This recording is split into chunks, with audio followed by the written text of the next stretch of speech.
Hi family, and welcome back to Cook with Shan.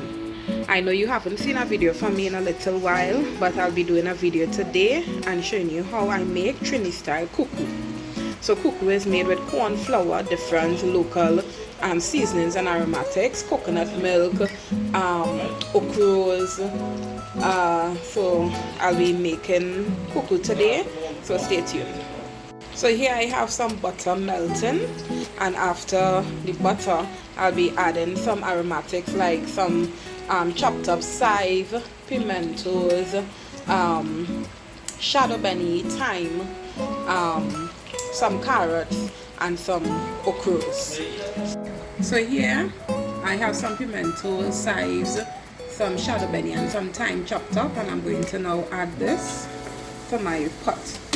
You have to make sure that you prep all these things before turning on the stove, you know, because COU is something you have to move very quick with, because the corn flour in itself tends to clump up really quickly.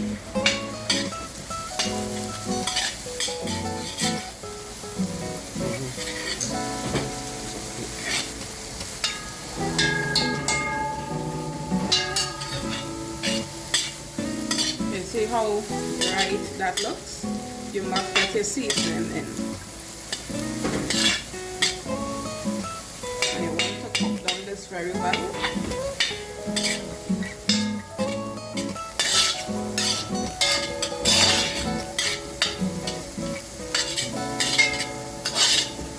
This is a very big pot that I'm using because I'm making a lot of COU COU. Today, my family is having a family day. And today is a holiday in Trinidad and Tobago. What holiday today?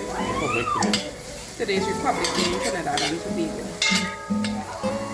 My husband is behind the camera helping me with the taping today. So now that those have been cooked well, add some carrots to the pot. Carrot gives it a nice bright, you know, festive look. Color is very important when cooking.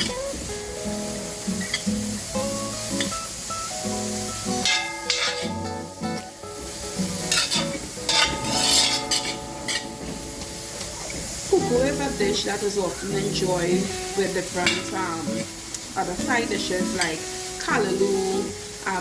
We usually eat COU callaloo and fish. Or you can have it also with COU provision, dumplings, swordfish. You can have it with fried fish. You can have it with different stews, stew pork, stew chicken, stew oxtail, callaloo, you know. These are different things that you can have that with. This is some ochros that I've cut up. COU takes plenty of ochros. You want to make sure you have enough ochros. That will give it the nice texture that it has, a nice gooey texture. So now I'm going to turn this around.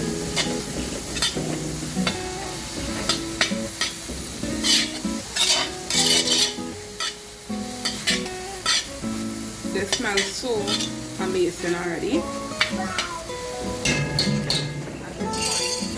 I'm going to add some black pepper.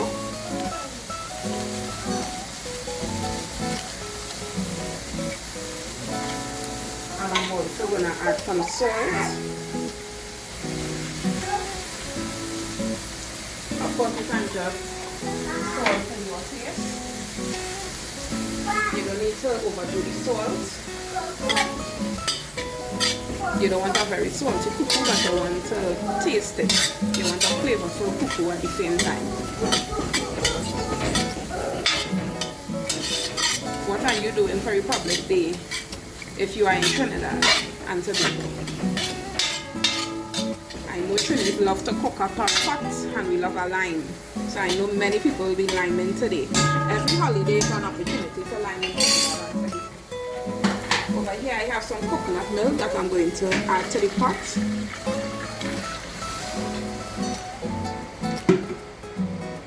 You can of course use any brand of coconut milk you like, but I like Maggi brand. I know this is not a paid advertisement for Maggi, but you'd often hear me say in my videos that I love Maggi brand.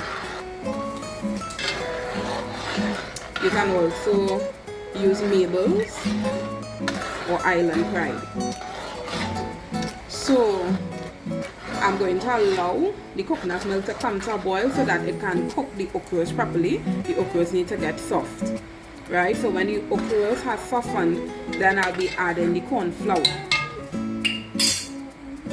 Over on this side, as you can see, I have some corn flour that I would have put to soak in some water to soften it, because the corn flour is not like the cornmeal that is already very thin and do not need to necessarily be soaked in water, but some people would still soak their even the thin cornmeal in water, right?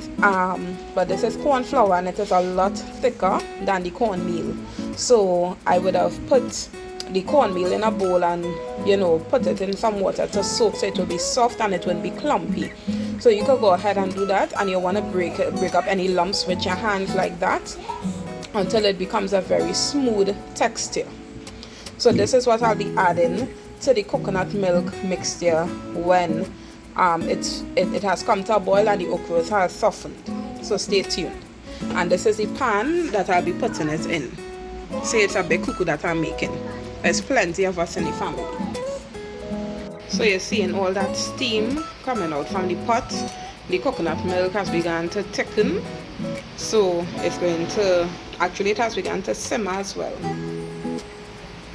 Yeah, as the coconut milk begins to thicken, if you think you need to add some more liquid so that it could come to a boil, see, like it's coming to a boil there. Seeing where it has come to a simmer, that's what you're looking for, and you want it to come to a full boil so that the ochros can soften well. Alright, so the ochros are now very tender, and I'm about to add the corn flour mixture over on this side.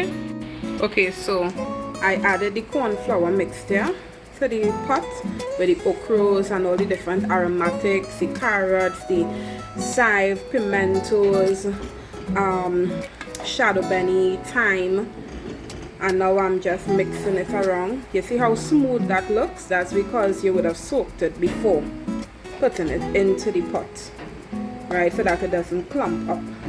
You want to lower your heat while you're doing this so that it doesn't clump up again. Yeah, see how lovely that looks, and you want to continue to stir until you get that desired mixture. Now this is going to take quite some time, so have some patience because it has to form somewhat like a ball, and of course the coo-coo has to start moving from the sides of the pot. That's how you know when your coo-coo cook. So stay tuned. So just continue, keep stirring on the heat like this. Keep stirring until it forms a ball, and the sides of the coo-coo, the coo-coo start pulling away from the sides of the pot because this needs to cook well. So get some hand action, some arm action in there. And the coo-coo will begin to get stiff as you continue to stir, because the liquid will begin to evaporate. See how that looks already? This is a big pot. Alright, so you see how it starts to move away from the sides of the pot already? That's what you're looking for. But we're still going with the handwork. We are not yet finished, because you want to make sure it's not grainy when you're eating. You have to make sure you have enough liquid to make sure all those grains are smooth out and well cooked.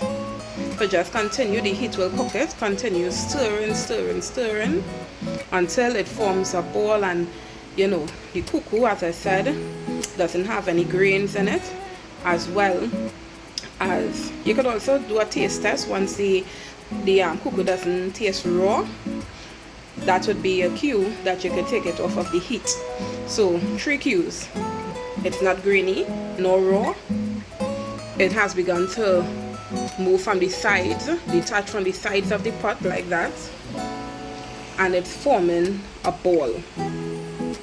Yeah, so continue stirring. Alright people, so the coo-coo is finished after much stirring, probably 1,000 stirs. So now I'm going to pour this out into the pan and then I'll show you how it looks. Yeah, you can do a taste test. Make sure it's smooth, no grains. Yeah, looking good, tasting good. Alright, so after pouring the coo-coo into the dish, I would have taken a spoon and smoothed it out so that it could be even, and then I placed some oil on top of the coo-coo and I simply did this with my hands. Make sure your hands are clean, of course, until it smoothens out on the top like this. Yeah, so thank you for coming to another episode of Cook with Shan. I hope you try the recipe. Don't forget to subscribe, like, comment and share the video. If you've tried the recipe, let me know how it came out in the comments. Bye for now and happy Republic Day, Trinidad and Tobago. Love you all.